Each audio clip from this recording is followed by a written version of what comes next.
We received the news of the judgment on Bayelsa State governorship election. How is APC receiving this? Well, it's unfortunate that judgment, but we can say that it is democracy in action. But we learned that the person who took the issue to the court of law is not even qualified because he did not contest with the Sylva. Therefore, he's not even qualified for him to take the issue to the courts. However, we are appealing. We are waiting for the judgment and then we appeal on that issue.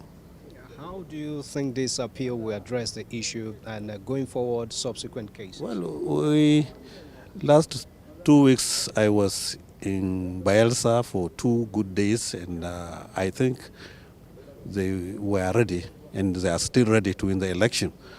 Therefore, this is a little distraction anyway, but we will overcome it.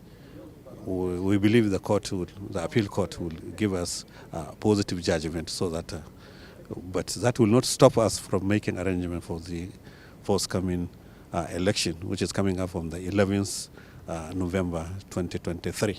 Your Excellency, we would like you to speak briefly in Hausa to our Hausa audience.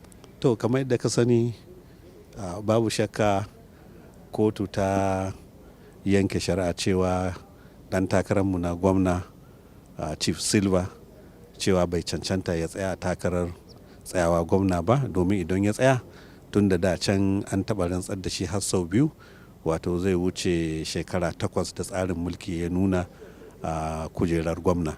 To amma kuma wannan abin ba haka yake ba, domin idan ka duba lokacin Jonathan da ya shugaban kasa, shi ma da ya karasa lokaci na shugaban kasa 'yar aduwa, sannan ya zo ya yi nasa kuma shekara 4 kuma ya sake shiga zaɓe, kaga shi ma inda kamar a ce an zaɓe shi da haka ce za ta kasance. Saboda haka wanda ma ya kai wannan ƙara mun duba mun ga cewa bai ma cancanta ya ƙara ba, domin shi bai yi ma takarar neman zama gwamna tare da Sylva ba.